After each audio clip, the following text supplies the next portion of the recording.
This is the next in my series about phonology and phonemes. And at the end of the video I'll try to answer some questions I got on the last one, but the main focus is going to be on what kinds of things can be phonemic, what kinds of things can people use to distinguish meaning in spoken languages. So far most of our focus has been on vowels, and specifically vowel quality. So vowel quality is determined by the shape of your vocal tract, and you control that. So it depends on where your tongue is and what shape it is and what you're doing with your lips and what you're doing with your soft palate and stuff like that. When you change those things, it changes the sound of the vowel that you're producing. Within the realm of vowel quality, you can describe several more specific things that can be phonemic. Imagine you have a language with 4 vowel phonemes pronounced e, u, e, o. For simplicity's sake, let's say that we know these are definitely 4 separate phonemes and they're always pronounced in the way I've transcribed them here. They don't have any other allophones. There are lots of ways you could split these vowels into groups. E and E are both pronounced with the tongue extended to the front of the mouth near the teeth. Try to replicate these sounds yourself. E, E. Bear in mind we're not talking about an A sound here, we're talking about a monophthongal E sound that keeps its quality. So they're pronounced with the tongue at the front of the mouth, and they're also both pronounced with unrounded lips. E, E. On the other hand, oo, o are both pronounced with the tongue drawn back in the mouth, and they're also both pronounced with rounded lips.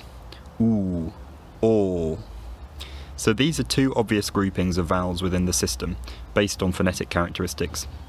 But you could also group them based on tongue height. E and oo both have the tongue about as high as it will go before it starts touching the top of the hard palate and the soft palate of the mouth, whereas E and O both have it slightly lower. It's a good idea to try and feel that in your mouth. If you go from E to E, the tongue gets lower. E, E. So you could map these vowels on a kind of grid, and you can say a few things about the phonemic distinctions between them. You can say that this language makes a 2-way height distinction because these vowels can be grouped into 2 possible heights, the really high ones and the slightly lower ones, and it also makes a 2-way distinction between front and back, and a 2-way distinction between unrounded lips and rounded lips. You'll notice that the front-back distinction and the unrounded-rounded distinction actually split the vowels up in the same way. These 2 features are tied together in this system. All front vowels are unrounded and all back vowels are rounded. And this means that when describing the phonology of the language we don't really have to specify both of these things. In this case I just say that the system makes a 2-way height distinction and a 2-way front-back distinction, and the roundedness is just a phonetic correlate of the front-back distinction. In this language it's not phonemic, it's just something that naturally happens when a vowel is front or back. You could analyse it the other way round and say that roundedness is phonemic but front-backness isn't, but I think most people would find it more straightforward to just say that tongue position is the main phonemic factor here, and this language makes a front-back distinction and a high-low distinction. So all of these vowels can be described in terms of whether they're high or low and whether they're front or back. Obviously some languages have more vowels than just 4. If a language had 7 vowel phonemes, e, u, e, o, o, and how would you analyse it? You can pause if you want to think about it. In this case I think you could analyse it with 3 phonemic heights and 3 degrees of phonemic front-backness. Hopefully you can see why. But we can say something extra about this vowel system. There's only 1 vowel in the central group, so we'd say that in this system there's no height distinction in the central vowels because there's only 1 and it's at 1 height. A speaker doesn't have to be able to hear the difference between high, mid and low central vowels because there's only 1 central vowel.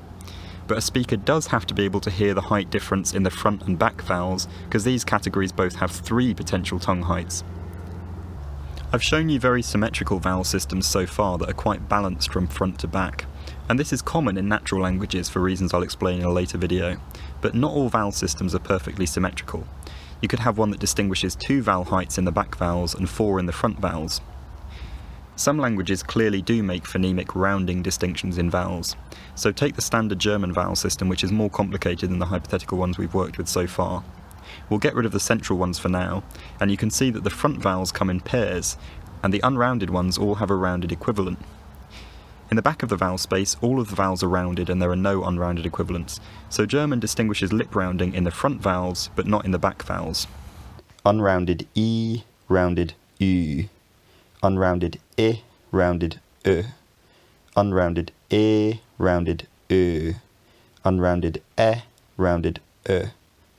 So we've talked about how tongue position and lip rounding can be phonemic in vowels, but what other things can be? In the first video in this series I mentioned that vowel length can be phonemic. How long you hold a vowel quality for can make the difference between words. Again, this is true in some languages but not others. Bear in mind that a pure vowel length distinction will keep the quality of the long and short vowels pretty much the same as each other.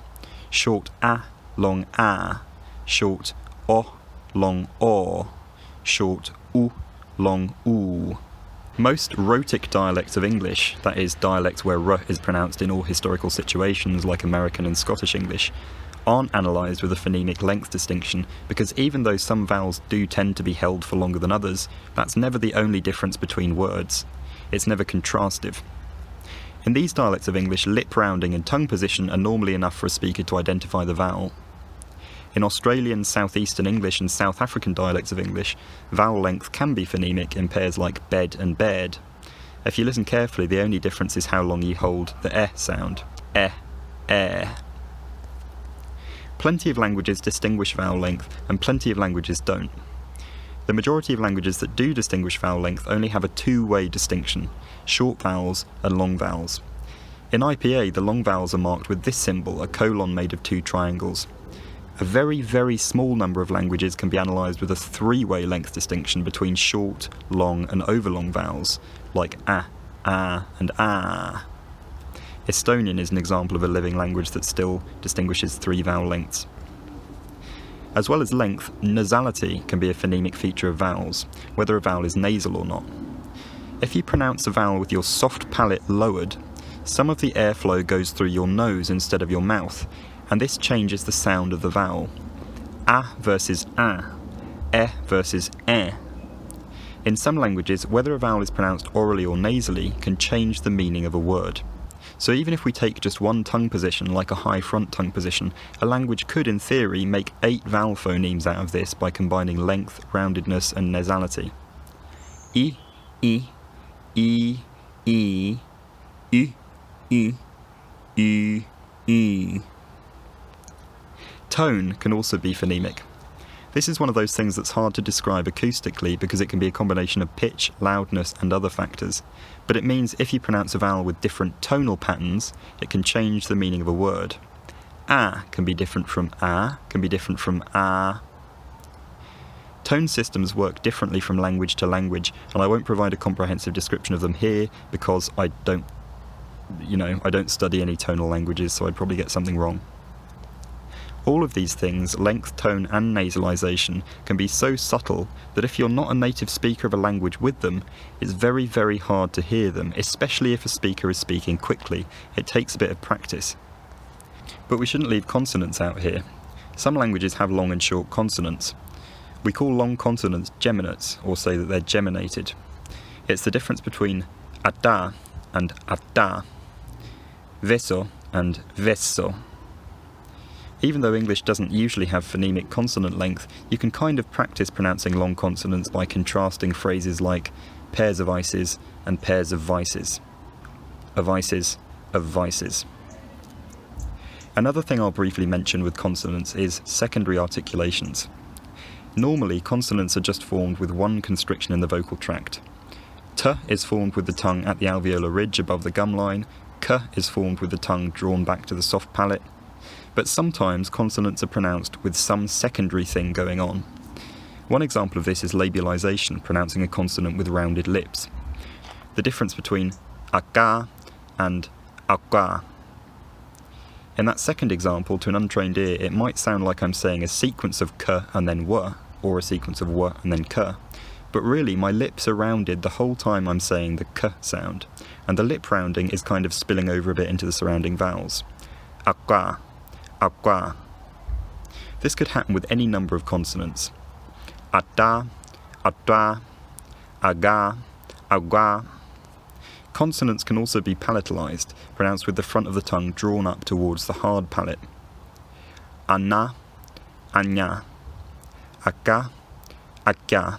There are lots of possible secondary articulations, but these are the ones I see most often. All of the things I've just mentioned can be allophonic. In other words, they can all exist in spoken languages without being used to make meaningful contrasts.